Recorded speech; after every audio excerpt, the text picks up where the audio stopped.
Vous savez, demain, c'est la fête de la musique.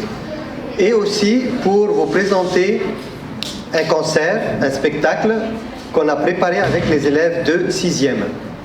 Donc vous avez cette année, dans le cadre du cours de recherche documentaire, j'ai beaucoup travaillé avec mes élèves autour de la francophonie égyptienne, à travers un spectacle des chanteurs francophones d'Égypte. Bonjour les enfants, quelle chance vous avez d'avoir un professeur comme Michel. Pour moi c'est Marie-Flore, je suis donc la filleule de Reda Kerr. Je crois qu'aujourd'hui vous lui rendez un hommage et ça me touche beaucoup. Il faut que vous sachiez que mon parrain était un très très grand artiste. Il était adoré en France, donc il s'appelait Joseph Gandour et quand il est arrivé en France, il s'est appelé Reda Kerr et Kerr pour surtout ne jamais oublier d'où il venait. Quand il arrivait sur scène, c'était la folie, un peu comme les Beatles, presque ça. Mais les femmes étaient folles de lui. Il arrivait vraiment comme un prince sur scène. Et on les appelait les Reda Kerristes. Donc les Reda Kerristes, elles étaient... j'ai eu plein de cadeaux quand j'étais petite fille parce que pour elles, c'était un événement qu'il y ait une petite fille qui soit la filleule de Reda Kerr. Mon parrain est mort le jour de mon 3e anniversaire en 1963. Il est mort à Lyon. C'était non seulement le prince de la chanson, mais c'était aussi le prince de Paris. Comment mes parents l'ont rencontré? Eh bien, ma maman était chanteuse. Elle avait 14 ans et demi quand elle a passé un concours dans le Midi. Elle chantait, et Reda a adoré sa voix. Et puis mon papa, étant passionné d'artistes et de chanteurs, etc., est arrivé à ce qu'une amitié naisse entre eux. Et donc voilà, il y a eu beaucoup de fou rire à Paris, à Marseille. Je vous souhaite de passer un très très très bon moment avec mon parrain. J'espère un jour venir vous retrouver en Égypte parce que c'est un de mes rêves. Sambo, sambo, sambo, conduis les caravanes sur les dunes, écrasés du soleil.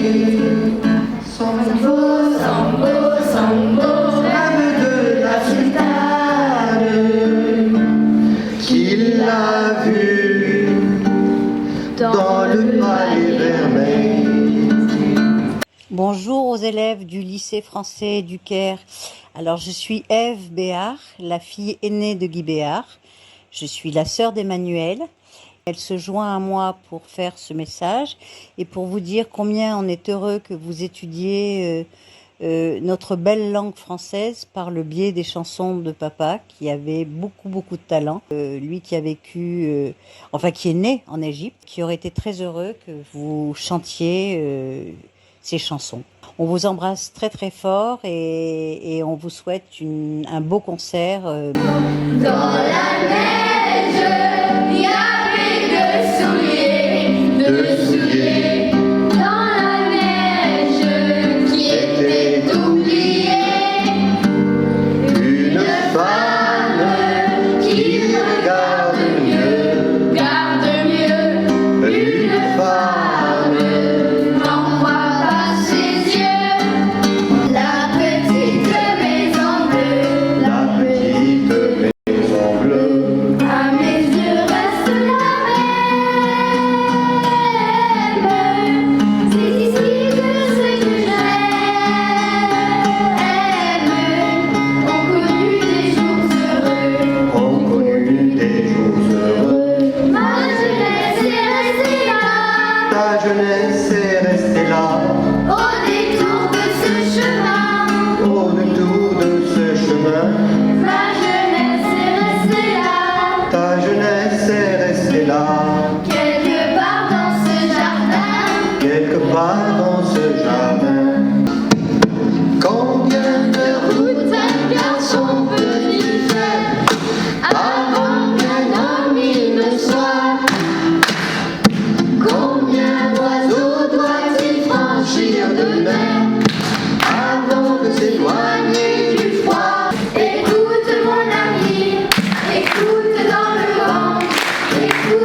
Je suis Hélène Guettari, je suis la fille de Georges Guettari. Je voudrais d'abord remercier Monsieur Ezat pour cette invitation et cette formidable initiative de montrer aux jeunes d'aujourd'hui, de leur faire écouter cette musique formidable et toutes ces chansons du répertoire français de cette grande époque, dont mon père a été un des flambeaux. Mon père était issu de la communauté grecque d'Alexandrie, où il a vécu toute son enfance et sa jeunesse.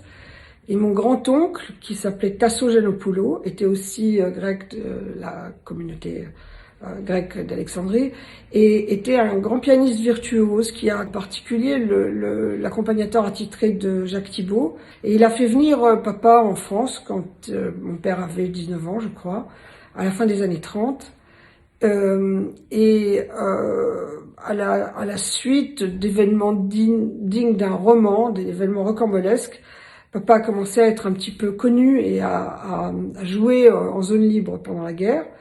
À la fin de la guerre, il a enregistré Robin des Bois, qui a été un énorme succès. Puis il a enregistré et puis il a filmé Le Cavalier Noir, qui était son premier film, qui est sorti après la guerre. Il a enchaîné quelques gros succès à la fin de la guerre, puis est allé jouer Bless the Bride à Londres, qui était une comédie musicale qui a eu beaucoup de succès, et où il a trouvé Gene Kelly, qui cherchait son interprète pour un Américain à Paris, le chef-d'œuvre de la comédie musicale américaine, dans lequel papa a joué. On lui a proposé à ce moment-là un contrat à Hollywood, mais il a refusé, il a préféré rentrer en France et rester près des siens. Et heureusement, parce que sinon je serais pas là, car il a rencontré maman à cette époque-là, qui était réalisatrice à la télé, et qu'il a rencontré sur un plateau. Et voilà, donc il a eu la carrière commencée, il a enregistré je crois 1000 titres, et il était sur scène jusqu'à sa mort en 1997. Je suis moi-même artiste et réalisatrice, et mon frère François est acteur et vit à Los Angeles. Donc je remercie Monsieur Ezat. Je vous fais un petit coucou de Paris et j'espère que vous apprécierez toutes ces chansons formidables de notre répertoire. Bonne journée et bonne fête de la musique.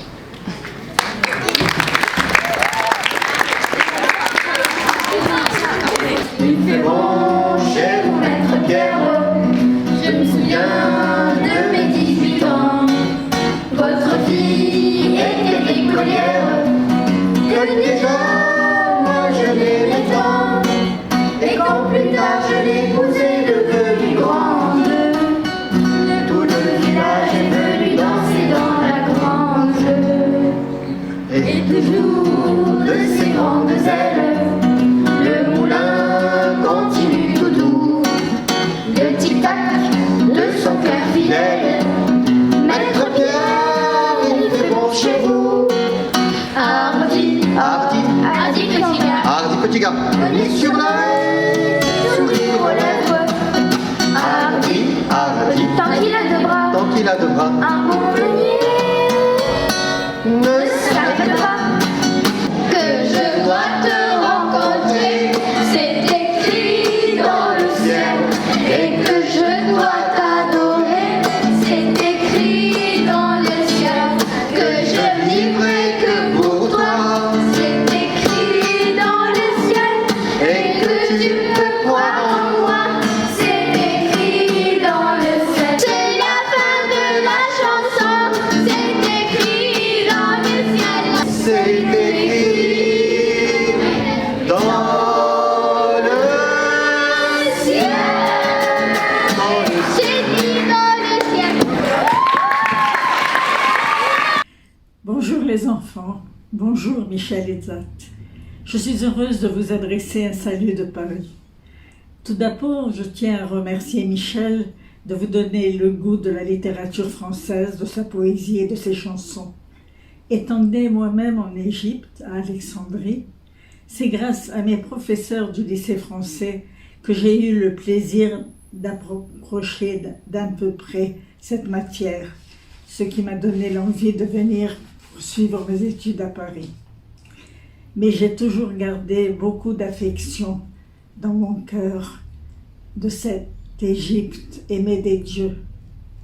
Mon père, Nessim Moustaki, avait une très belle librairie à Alexandrie, avenue El Horeya. Et mon frère, ma sœur et moi, nous y étions toujours fourrés. C'est ainsi que nous avons eu également le goût de la chanson, de la littérature et de la poésie. Et que j'ai pu cultiver beaucoup auprès de mon mari, Jean-Pierre Ronet. C'est pourquoi je vais vous dire en conclusion un petit poème que votre professeur, je crois, vous a fait connaître. Une petite fable de mon mari qui s'intitule « L'accent circonflexe et la petite cédille ». Entre deux vers d'un poème fort ennuyeux, la cédille aux yeux de verveine qui nattait ses jolis cheveux rencontra l'accent circonflexe. Curieuse, quoique un peu perplexe, sans moi vous l'eussiez deviné, elle lui dit pour commencer « Quel bizarre chapeau que le vôtre! Seriez-vous par hasard gendarme ou polytechnicien? Et que faites-vous donc sur le front des apôtres? Est-ce vous la colombe ou la fumée du train? » Je suis, gentille cédille, le S escamoté des mots de l'autre fois. C'est à l'hostellerie qu'on emmenait les filles. Le S a disparu. Me voici sur le toit. Et toi, que fais-tu, cédille, à traîner derrière les garçons? Sont cela d'honnête façon? N'es-tu point de bonne famille? Accent, bel accent circonflexe, voilà toute ma vérité. Je t'aime, et pour te le prouver, je fais un S avec un C. Voilà donc ce petit poème de Jean-Pierre Ronet. Je vous embrasse tous et vous dis peut-être à bientôt. Et vive la poésie!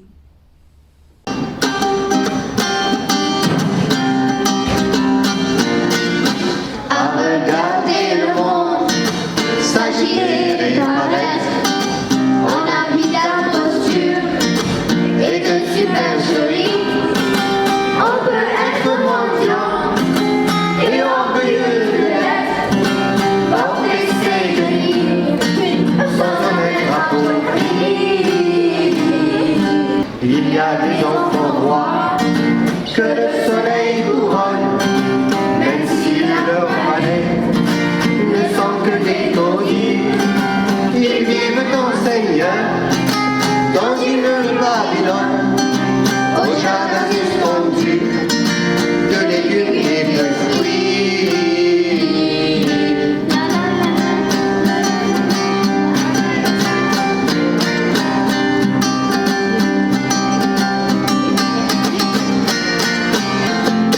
Je sais qu'un jour viendra, on lui rendra sa liberté. Il sait qu'il ne mourra pas enchaîné. C'est qu'un jour viendra, on lui rendra sa liberté, avant qu'il ne meure épuisé sur le métier. Il sait Qu'un jour viendra, on lui rendra sa liberté. était une fois Un petit garçon qui vivait dans une grande maison.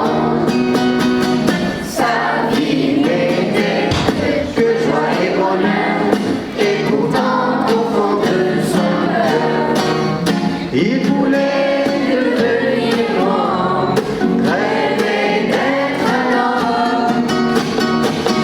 chaque Soir il y pensait quand sa maman le berçait. Donna, donna, donna, donna, tu regretteras le temps. donna, donna, donna, donna, où tu étais un enfant. Puis il a grandi, puis il est parti, et il a découvert la vie. Les amours déçus, la faim et la peur, décevant au fond de son cœur. Des Des jours, longtemps j'ai marché. combien de jours je dois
coûte rien. Tout ce qui vraiment nous fait du bien, nous fait du bien.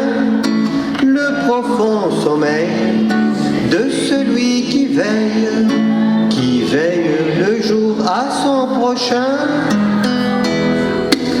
Tout ce qui vraiment nous fait du bien.